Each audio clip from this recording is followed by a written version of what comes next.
Today's guest is Vickum. He is the founder of Santani Wellness deep in Sri Lanka, a true pioneer in reimagining wellness and hospitality. Santani isn't just a resort, it really is a philosophy, and Vickum calls this human sustainability, creating spaces that help us restore balance in a world that constantly pulls us off center. What did stress mean for you? Everyone, everywhere in the world is stressed. What is the root cause of this constant nagging stress?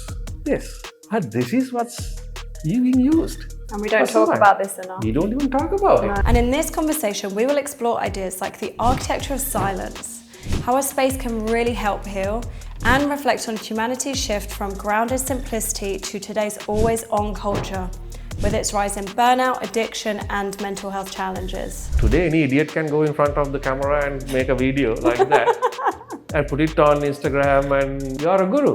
What we are facing today is million times more than COVID, honestly. You need to understand what's going on. You need to understand the problem first, rather than focusing on trends. This is a conversation about rethinking luxury, wellness, and what it means to be truly sustainable from the inside out. Please welcome Vickum on this week's The Digital Concierge.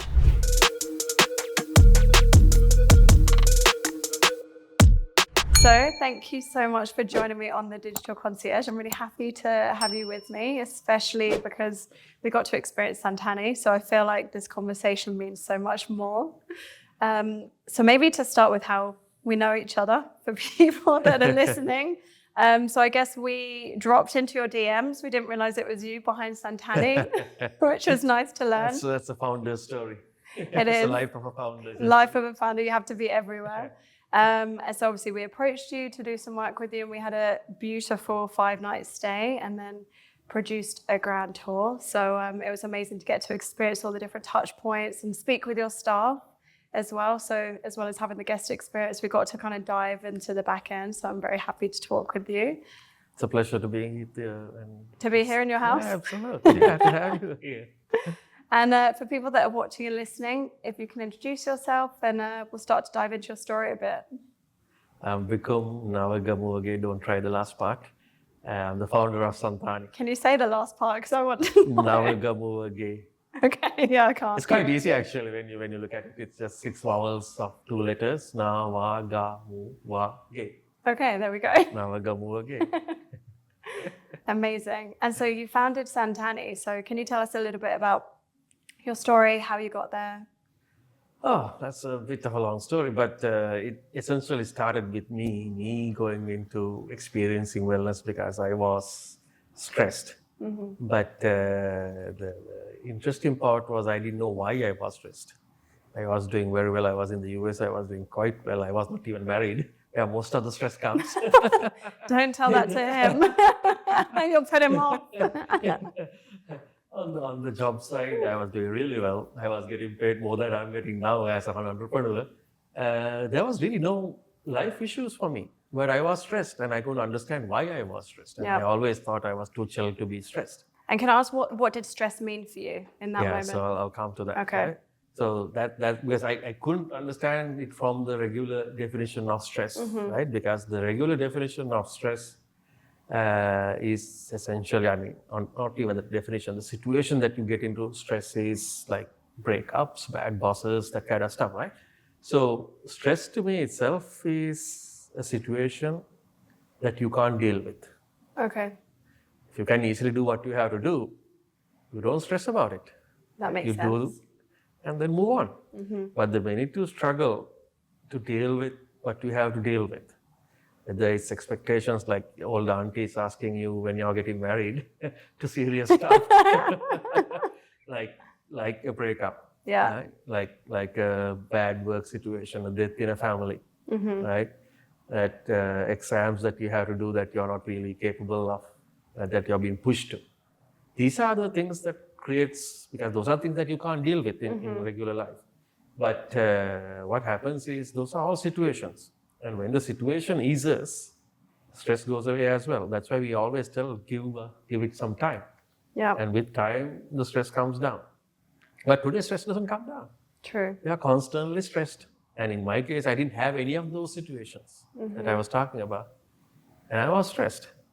So that's what got me thinking. There has to be something else Yeah. that's driving this universal stress, because you can't have a breakup for everyone everywhere in the world.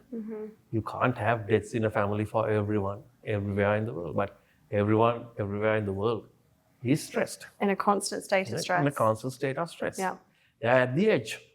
And then one of these situational things happen. Yeah. They really can't cope. It tips you over. It tips you over, right? So that's why we are seeing it a lot more there, like suicides. I have seen 2 suicides in my life in the last year. And all my life, I haven't seen a single suicide of Wow. somebody I know. Wow. But last year I had to encounter 2. Wow, I'm so sorry. Right? Yeah, I mean, not very close friends, but people I knew. It impacts you. Yeah. But the fact is, I never had that throughout my life. It's not something we should normalize or deal with. Yeah. So the thing is, so because we are all in the edge, any of those life events happens, you flip. Yeah. So the question is, why are we at the edge? What is that driving force? What is the root cause of this constant nagging stress? Right? To me, that's an evolutionary mismatch. Yeah. Right? What now? You must be thinking, what the heck evolution got to do with stress? You don't talk of, when we talk of evolution, Darwin said survival of the fittest. He didn't say anything about survival of the stressed. No. There was no discussion about stress, right? But actually, when you look at it, it was stress that drove evolution. Animals came into a stressful situation, essentially finding food and protection. And we're far beyond that now. No, that's the thing, exactly. So then the animals who were better adapted or better had traits that were better in finding that food and protection during stressful situations are the ones who moved forward. Others kind of fell down. So, and then essentially what you had to do to survive is find food and protection, right? And to do that, you kill an animal, fight and kill, and eat it as food, or you run away from an animal, flight, and protect yourself. Yep. And you need both of these to survive. And to fight or flight, you need to be fit. Yep. So it makes sense when we say survival of the fittest. But today you're not running away from anyone to survive, right? No.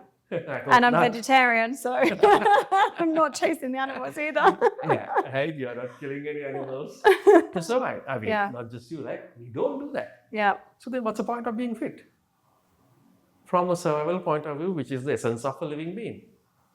It's useless. We don't do that. Yeah, true. So then is Darwin wrong? Right? Yeah.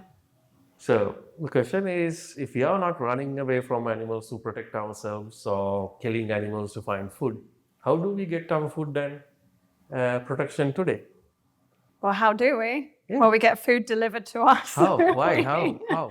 At the click of a button on our devices. Yeah, more than that, what we do is we sell our mind. Yeah.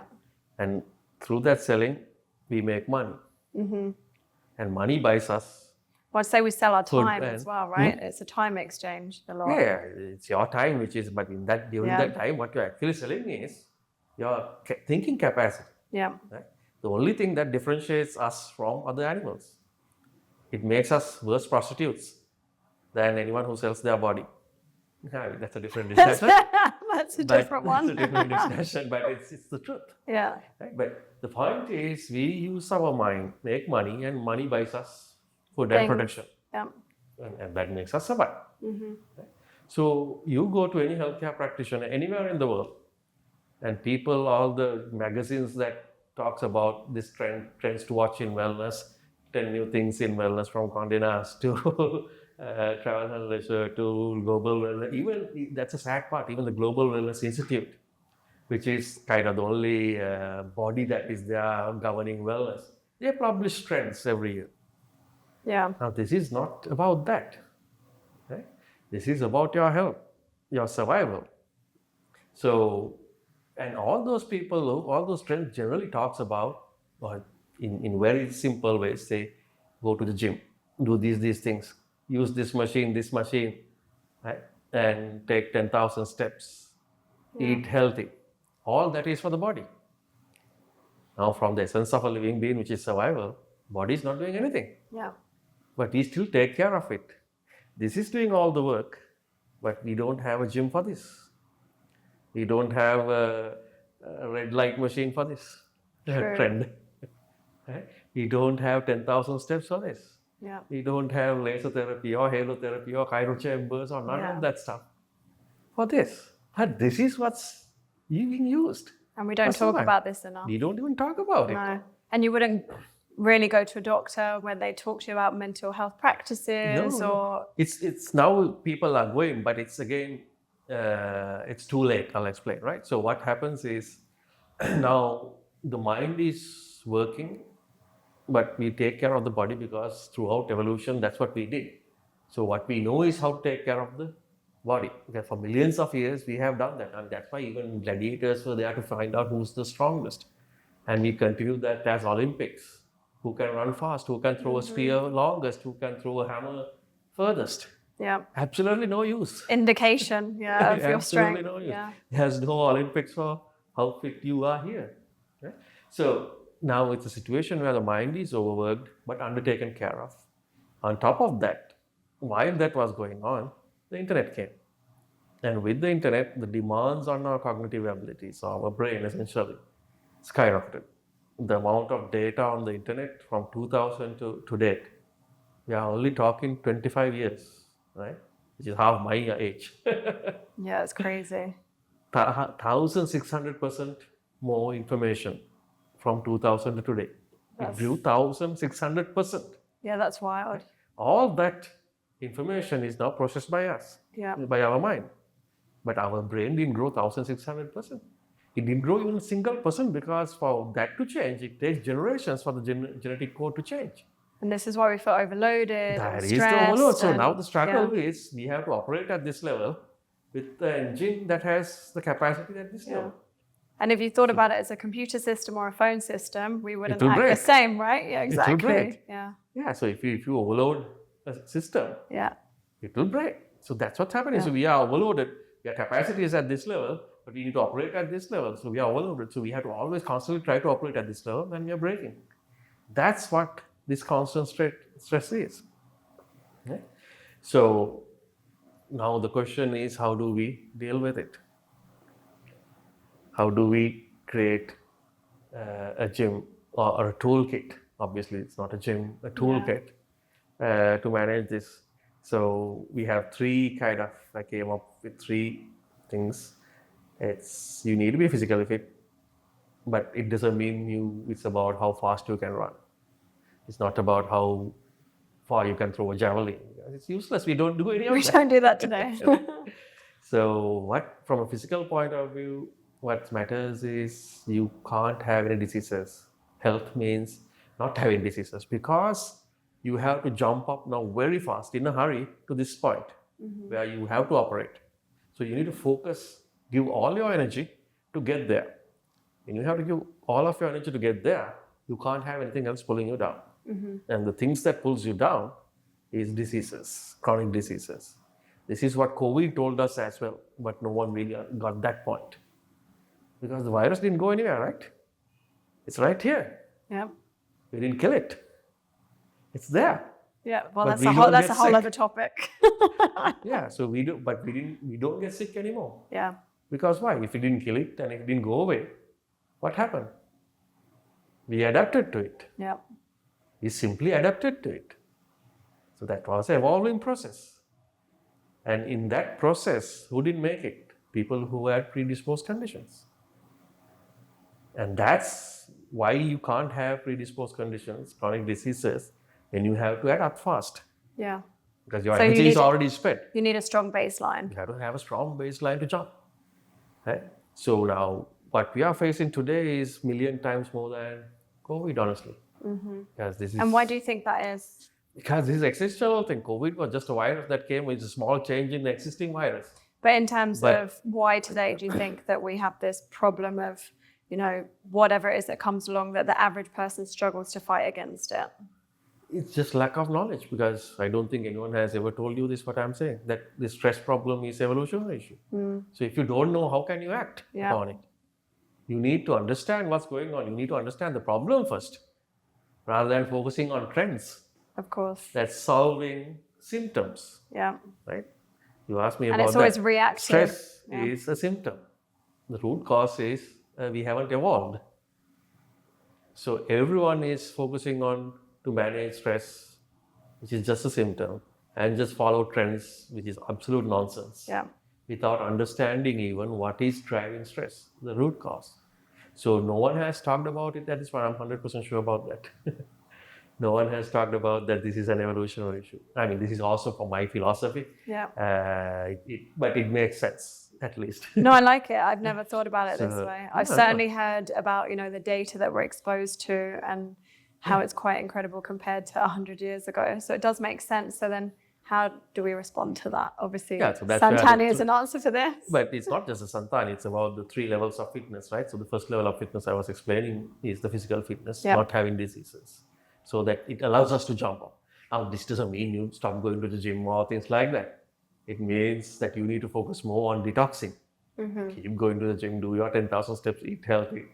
But what's more important from preventative care paradigm is that you detox your body. And that's where Ayurvedic Panchakarma comes in. And that's the medical component that we use. Ayurveda actually has multiple components, curative component. Actually, if you're sick, you have to still take care of that first. Yeah. But Ayurveda has a full component of preventative care, which is detoxing, which is Panchakarma. And that's what we use. So you need to do that from a physical health point of physical fitness point of view. But then you need to do like 10 times more for the mental fitness because that's what we are using and we don't have no clue how to do that. So we have to catch up on that actually. Yes. So for the body at least, we are going to the gym, we are trying to live healthy. Yeah. Even though it's not the ideal way of doing it. But for this, we have no clue. Even idea of yoga, even in the earlier podcast, the guy was asking me, so you do yoga for fitness, right? As exercise. And I was like laughing my ass off. And I asked him, do you know the meaning of the word yoga? Yeah. Like not the practice or anything. Yoga means union. If you translate yoga as a word, it means union or coming together. So union of what or coming together of what? Okay, it's not about posing and having a nice body and putting in an Instagram picture anymore. Okay? It's union of you with, essentially you become union with one with nature. And that's what the spiritual fitness is. So yoga is kind of that. So anyway, from a mental fitness point of view, yoga, meditation, and breathwork or pranayama. Breathwork is the Western word, but pranayama is the breathing part of both yoga and meditation. Both yoga and meditation has a huge component of breathing. Yeah. And that's what breathwork is all about. So these 3 things are the tools that helps you to get into mental fitness. This is a new thing, obviously, so it's not easy. But I can give you what I call a mental hack. We all talk of biohacking. Everybody wants a hack. They want a quick fix. It is there for mental hack as well. Yeah. Right? So what I say is, go through the process of falling in love. Right? You see let's say a beautiful girl, at least from a man's point of view, and you say, "Oh, fuck, she's hot." Right? That's how it goes. Because we tend to think from other parts than our brains in certain instances.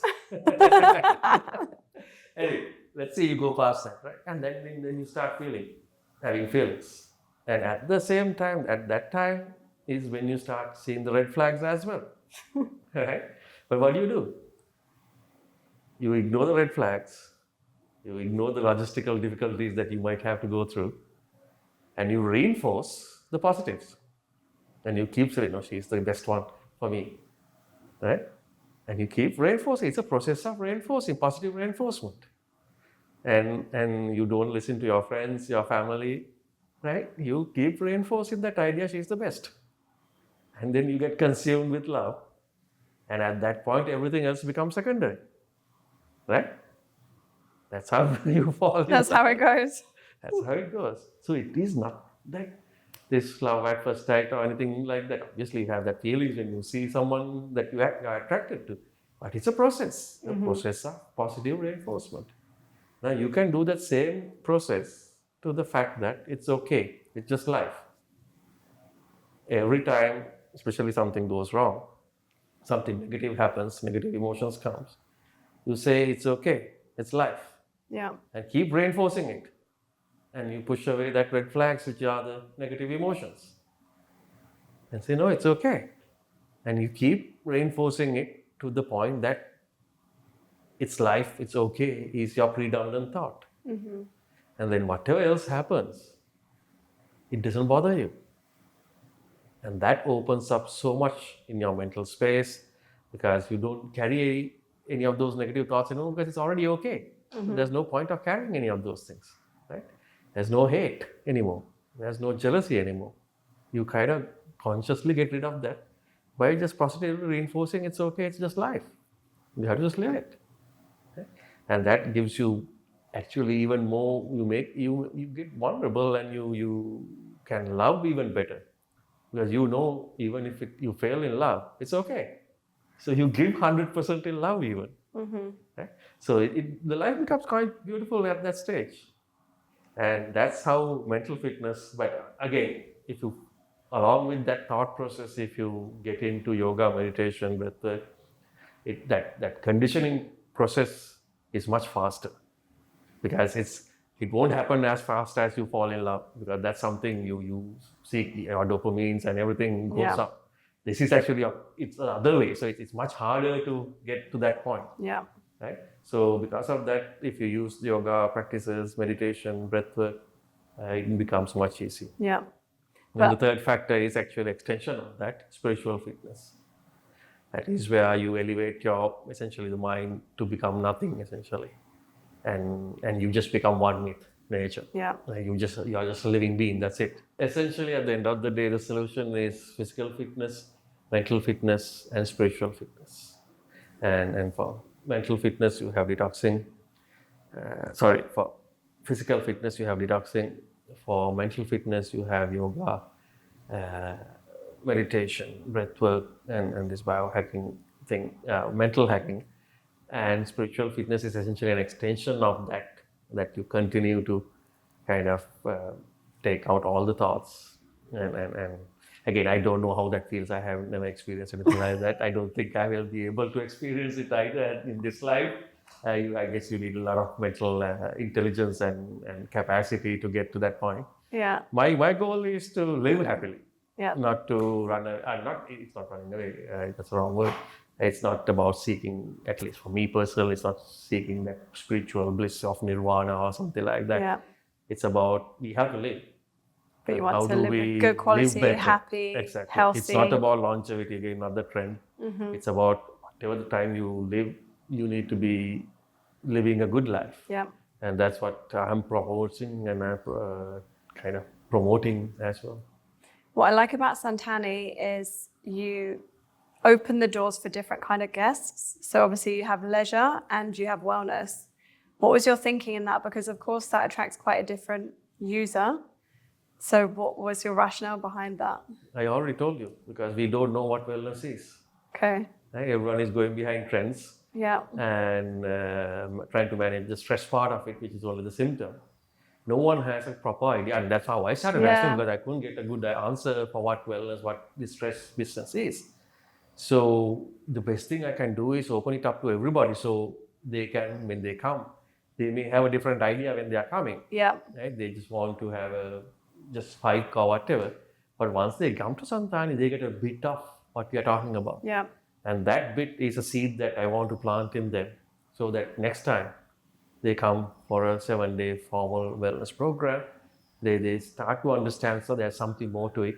Yeah. And the whole travel industry can change along that. So that's essentially why. It's a very simple question. I like this. No, I think we were quite surprised to see, like, there's a bar at the back, we serve alcohol. So I think it's really nice that obviously wellness is an interpretation for many people. So it makes it more open. Again, it's not about running away from life. It's living the best life. But of course, we don't allow alcohol when you're doing a program, like a detox program, stuff like that. But that doesn't mean you don't consume that when you're back to your regular life. If you enjoy that, do it. But don't go overboard. Everything, when you go overboard, even in love, you go overboard. Yeah. You say, I love everything, and then you get into trouble. Yeah. Everything in a middle level, middle path. In Buddhism, there's something called In the middle path. moderation. You do it in moderation, you're good. No, I like that. And you touched on trends a little bit. I can see that you have a reaction when we talk about trends. Obviously, we spoke earlier, wellness, longevity, we have all of these buzzwords. So what does that mean for you and maybe protecting the assets of Santani and the philosophy that you have when we see all these trends popping up? How do you maintain what you're driving at Santani without getting distracted by trends? Again, it comes through knowledge. When you know what we are doing, as I now explained, we are not trying to manipulate or profit from the misery humanity is going through. Right? In most places, the demand was there because everyone was stressed. We discussed that. So a lot of people want to capitalize on it and put a lot of things together from different places without any idea how all of this combined work towards a goal. And called it wellness to make money. Right? I don't have to do it because, as we just discussed, we have a proper solution, a proper philosophy, and a proper path from physical fitness to mental fitness to spiritual fitness that we can take our guests through. So I don't have to even worry about the trends. But trends doesn't mean all of them are wrong. I mean, people are innovating at this point because no one had a proper solution. So people are trying out different things. So some of them are obviously nonsense, but some of them actually make sense. So we are open to take those as well. And this is at the nascent stage of this whole industry. Because this whole stress problem basically is about 25, 30 years. Right? Before that, we didn't have all this. I mean, even the first wellness resort in the world is only about 35 years. Really? Yeah, in the US, Miraval. Okay. Yeah. So that's how short of a lifespan we had in this industry. So we need to have that space. But what I really want from the media, especially, everyone essentially, not just go and publish trends for the sake of it. Do your research. If they don't know, don't publish it. Yeah. Because people at the end of the day follow. And like, I mean, when I started even 10 years ago, it was all about, the turmeric latte and the moringa. Right? Yeah. Now, today, no one cares about moringa. I worked at the Body Shop and moringa was popular 10 years ago, Exactly. so I remember. And now, if you're not having ashwagandha and triphala, you're not cool. That's just absolute bullshit. Right? And no one knows what triphala and ashwagandha is. Yeah. But we have been using these are basic ingredients of Ayurveda. Basic ingredients. It's not a trend. Yeah. There is a purpose for moringa. There is a purpose for turmeric. There is a purpose for ashwagandha. There's a purpose for triphala. But it's not a trend that you did the moringa thing, now you have to do the ashwagandha thing, and who knows what. Yeah. Yeah. So that's what we need to stop. Yeah. But I like the looking at the ingredients, what they can do for you, and I think a lot of societies are quite disconnected from those practices. So then it can maybe be a bit exciting when you discover, I had this toothache and I can use clove, or I had this problem and this helps my stomach, whatever it is. So I think maybe that's where the kind of trend happens, and then obviously we're in the space of social media and digital. So one person does it, topics boom up. That's the issue, right? So you're listening to me because I'm on this side of the seat. And that's how generally things happen. Someone creates some kind of credibility. Some buzz. Yeah. And people follow. And before the digital age, that was very hard. You need to publish books. Yeah. You need to publish research. You and need had to be do credible. all of that, credible and all of that before you come out. Yeah. But today, any idiot can go in front of the camera and make a video like that and put it on Instagram and put some money behind it. Yeah. You're a guru. Yeah. And that's what's happening. That can't happen. Yeah, it loses the essence of a guru. It absolutely loses everything about being a guru. Yeah. Yeah. And so how do you feel about the digital space then? Because obviously you encourage a disconnect. And again, I noticed still people using their phones in Santani, so I like the fact that wasn't forced. It's more an encouragement. Yeah. But then how do you positively use digital to support what you're doing? So, look, at the end of the day, the problem starts with digital. Yeah, it's a digital overload, right? But that's That's change, which is evolution. You can't run away from that. Right? You can't reverse evolution. Either you adapt to it or you fall behind. That's it in evolution. So it's about how we manage that digital overload, how we elevate our brains to this. It's not about running away, but obviously to start that process, it's better to give some space so that you can slow down, get clarity, and slowly build how you cope with the digital overload. But it's never about giving up digital devices. That's evolution. Yeah. Right? And also we can use digital to help this problem. That's what AI is doing right now. I mean, I have no idea how AI will end up, but at this point, it's taking the processing overload from our brains to their hands. It's a very interesting way of looking at it. I like that. Yeah. I mean, AI can process like 1,000 times faster than our brain can do. Yeah. Right? So, and that's that gap I was talking about. And everybody sees it as a bad thing, and actually, as you just explained it, that's not necessarily a bad thing, but it can become bad if you don't regulate it. Because we don't know how it will end up. That kind of power in the wrong hands can create that supervillain. We are emerging to see, I don't want to say names, but we are emerging to see some of those people. Yeah. Yeah. No, interesting. I mean, with the digital evolution, I personally took 72 hours off devices when I was at Santani, and embarrassingly, I don't think I've done that since I owned a mobile. So I've done one day off, but to have that long, and then I think it causes you to reflect, because that's quite shocking. Actually, my friend, I went to see him. He told me about you. He did? Really? Because he stayed away from the devices. He's this German guy, I'm sure you met. Yes. It's like his fifth time at Santani, and we solved some of his serious issues. He told us. So he was like, honestly kind of making fun, like, oh, she was so happy she was out of it for 3 days. And like, oh, boom, boom, boom. Like, no, you have to start somewhere. Yeah. Right? And he runs a perfect He does detox. what, 3 days? 3 days, sorry, 3 weeks. 3 weeks, Yeah. 3 weeks. That's this time incredible. it starts 2 weeks. Generally it stays for 3 weeks. And that was his 5th stay.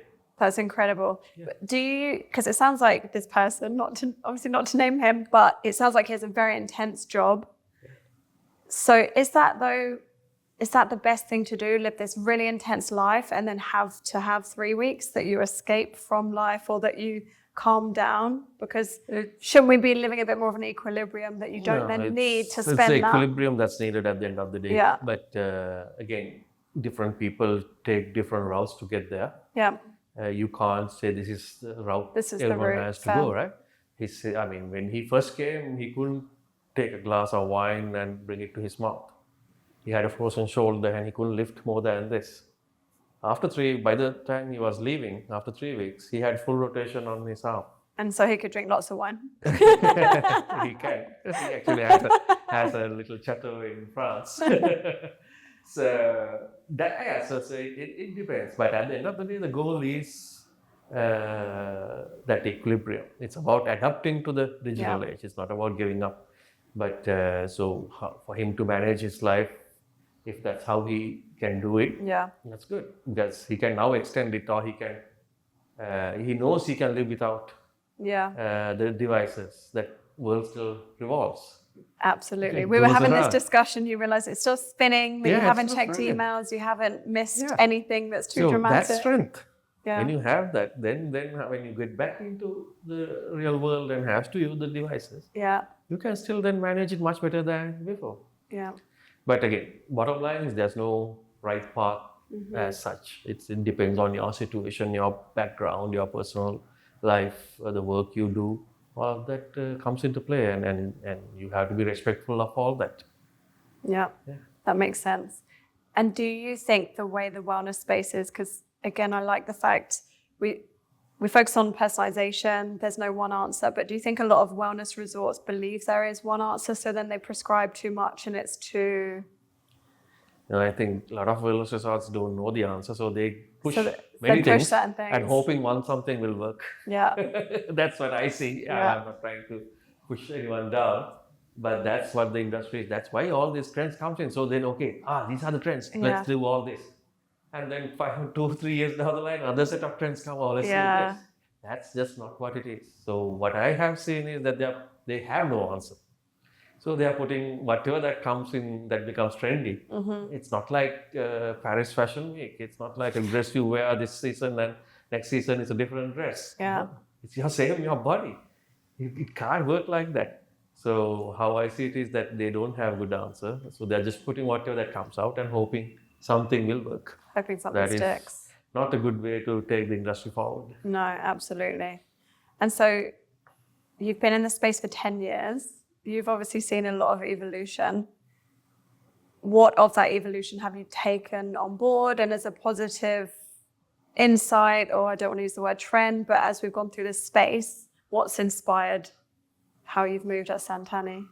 I mean, I'm quite happy, like people like you coming and talking to me. So it means whatever I have been saying seems to work.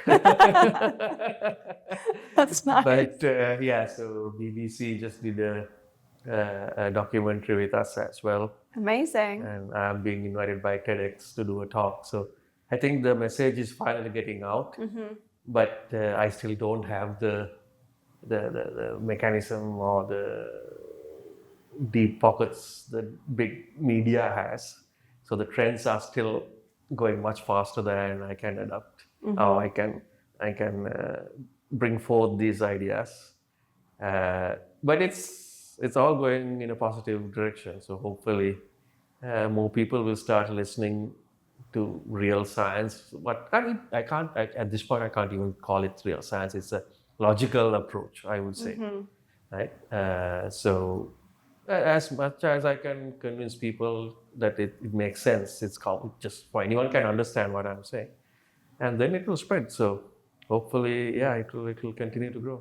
Yeah, well, you're reaching people of all corners of the world. You know, it reached us, and I think even just looking at the Instagram, it really came to life. Like Dee said, the architecture of silence. I don't know who says that, who came up with that phrase, but it just landed so well. So I guess you then reach people where they resonate, you know, less with trends and actually the essence of what you're proposing and everything you stand by, which is so apparent in your content and obviously when you're there as well. I mean, I think the bottom line at the end of the day is we are now on a global expansion, like from Saudi to Morocco to Oman to India. There are some talks about Maldives. All of this came through our guests. It's someone who came to Santani, understood it, felt it, and they realized, okay, this is something that no one else has. So let me take this to my country, to my region. We need one in Barcelona then, just to add to the list. If you want to invest, I'll be very happy to do it. Watch this space. No, that's nice then. So it's really driven by people who has been there. So it obviously works. That much is sure. Yeah. And maybe your friend that comes back 5 times. I mean, we have so many people. We have over 40% repeat guests. That's incredible. Yeah. Because again, it's not like one-off thing. It's a path that you have to go through. So once they understand that, they keep coming back because you're also fighting against aging in this process. Yeah.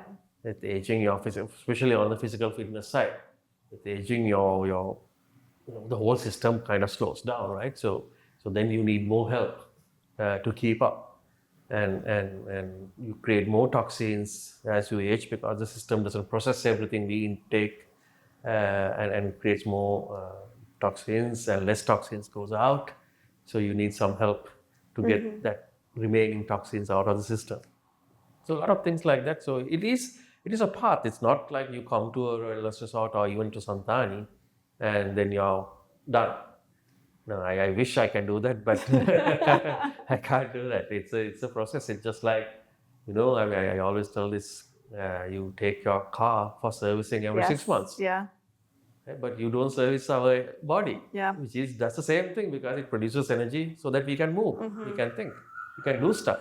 That's what the car engine does as well. Yeah. But you take care of that better than you take care of your own engine. Yeah. So you have to regularly maintain it. Yeah. It's about maintenance. And even for people that do go for regular checks, they're so superficial and quite basic that they don't give them the cues that something's up with the body. And I really believe we're quite normalizing stress. So then those markers and what's acceptable really shouldn't be acceptable. But we're obviously living in an overloaded time. Absolutely. Yeah, no, it's really interesting. And I think for your guests, do most of them come for detoxing or do they come for leisure, would you say? What's your split between those two? Yeah, so wellness and leisure. Okay. Within wellness, we have multiple things. So between leisure and wellness, majority is now wellness, about 65-70% are for wellness. Okay. It also depends on the seasonalities, like certain periods you have more people coming for leisure when like Christmas period, they want to enjoy, they want to go with family, and then there are more people who are on a leisure basis. But then the first New Year comes, everyone has the New year, new resolutions. me. Yes. And we have a whole bunch of wellness people. But overall, about 65-70% of our guests are on wellness. Okay. But detox is only one part package of that it. we do. But that's like the most important package. And all other packages has an element of detox in it. But then everything depends on where you are. And detoxing is about maintenance. So let's say if you have like the person we were talking about who had the shoulder issue, and that's an arthritic issue. Before anything else, you need to fix that. It's an arthritic issue. People have diabetic issues, hypertension issues, many different things, post-trauma, and mental and physical both. So you have to take care of those first and get them into being that stable state I was talking about.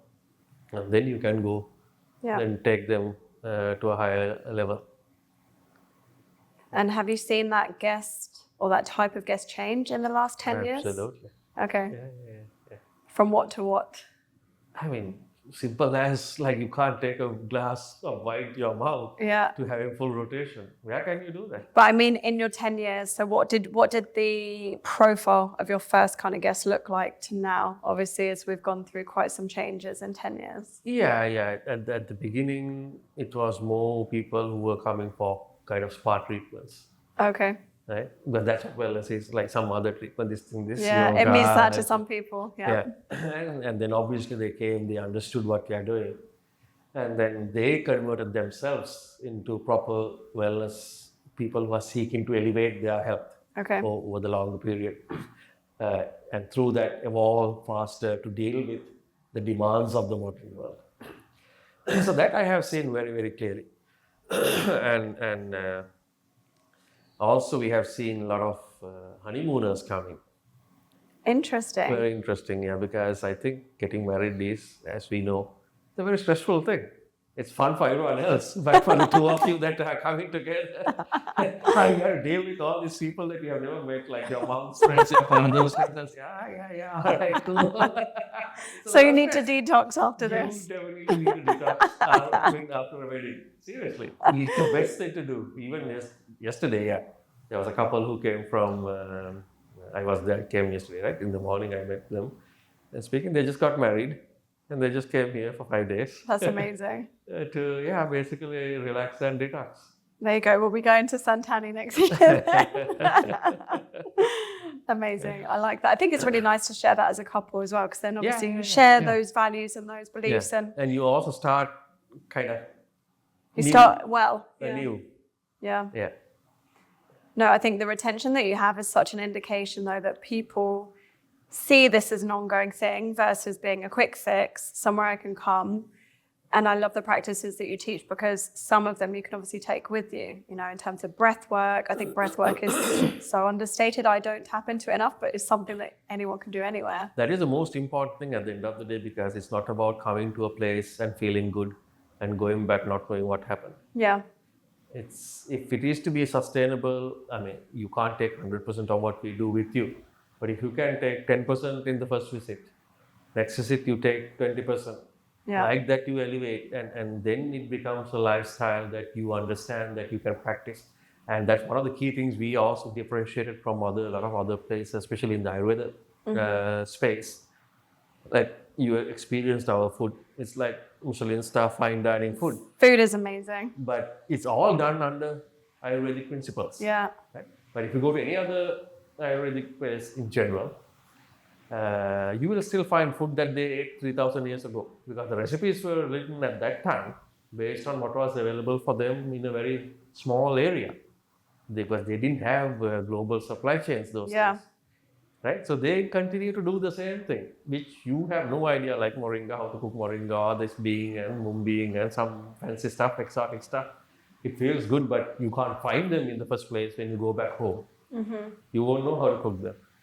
But what matters is the compounds within those food that helps you in certain ways. And if you understand that, that compounds can be found in many other foods that grow in your climates, in Europe, in America, in wherever. Yep. So then you can continue using those. You can continue a lifestyle. Otherwise, you come here like boom, again you come here, again, boom. Yeah. You're not progressing in journey. So it's really about teaching those practices so people can tap into it. It's all about getting them to understand what they're doing. Yeah. So that, but if you don't understand, you can't take it with you. Yeah. If you understand, you take it with you. That's one of the key elements of Santani. Yeah. And thinking about, again, this 10-year progression, if you were setting up Santani now, what would you do differently? Is there anything you would do differently? There are a lot of things. But philosophically, I don't think there's anything I would do differently. But in delivery, there are a lot of things that we can improve, learn from others, from other practices.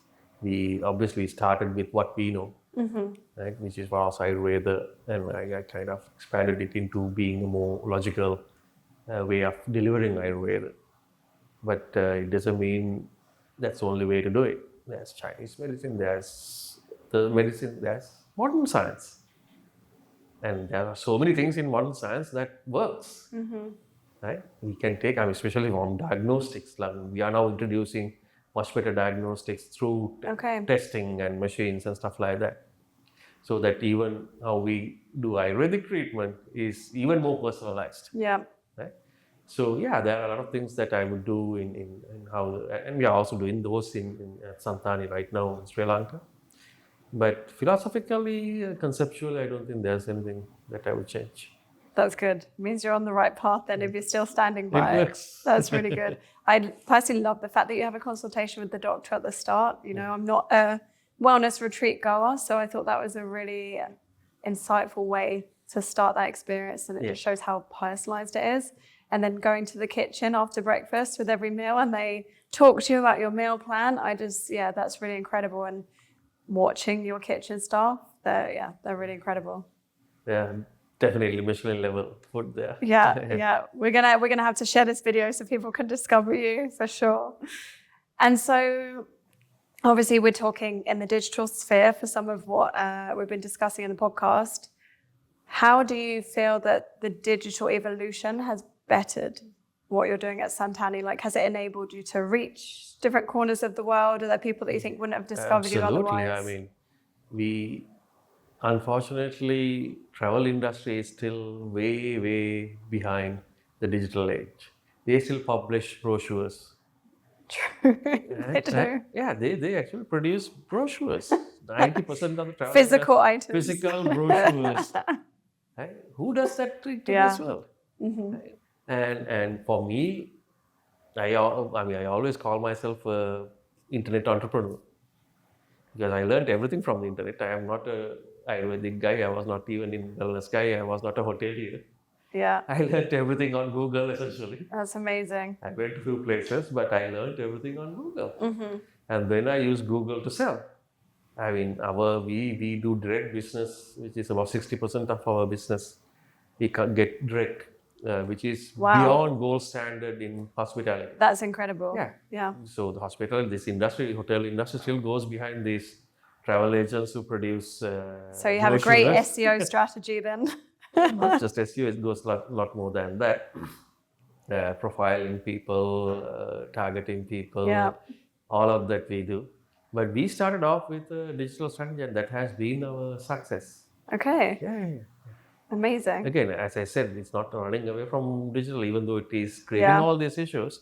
It's about adapting to that and managing it in a way that you use the best of it and also negate the bad side effects or things that's coming out of it. For somebody that's watching this and they're resonating with what you're saying, but they don't have the ability yet to come to Santani, what would you recommend for them in terms of starting that journey of wellness, self-discovery? What might that look like from your experience? I mean, simple stuff would be just go to the gym and do things that you can do that you understand, rather than try trends. What I So would the say point is, of understanding is very important. point for of you. understanding is what's important. Don't follow trends. I'm not saying don't follow trends. Understand, critique, challenge the trends, and then if it makes sense, do it. Yep. Whether it's going to a place like Santani or whether it's something you do at home, if it doesn't make common sense, don't do it. Okay? And then from a mental point of view, the simple thing is what I mentioned about reinforcing this fact that it's okay. And that essentially, because when your mind is clear and in a good place, it heals the body as well. So I think that's the simplest thing that you can do. And look, there are so many videos on YouTube now about meditation. To start meditation, to start breath work, to start yoga, you don't need to go anywhere. True. Just use them. Do a 10-minute meditation practice every morning. Do a 10-minute yoga practice every morning. And these are very simple stuff. You're not talking of becoming a yogi or anything, just a simple breathing. So there's a lot of things that you can do at home. Yeah. But at the end of the day, once you hit 30, 35, you have to do a physical detox. Yeah. I mean, so if you can't afford a place like Santani, there are other places who can do it at lower costs. But that part is essentially like servicing your car that you can't run away from. Yeah. And in a lot of places, that's a legal requirement to go and service your car. So we don't have the same, but it's definitely something we should take so much that attention those things will have come. I mean, we are also working on a digital app, coming back to it, Okay.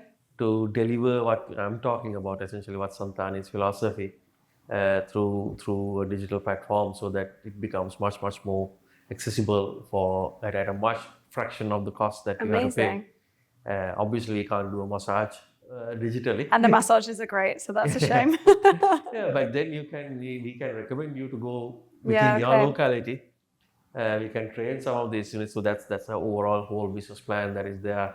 We will deliver it digitally, but everything else, just the recipes, can be delivered to you. Even you can buy the stuff on the platform. So without going too much into detail on that. When is the app launching then, for people that might be getting excited? Let's say roughly in a while. Okay, to be confirmed. To be confirmed. So for people, to close off, for people that want to learn more about Santani, where would you direct them? To the website, starting point. And there are enough talks that I have given out now that's now residing on the internet.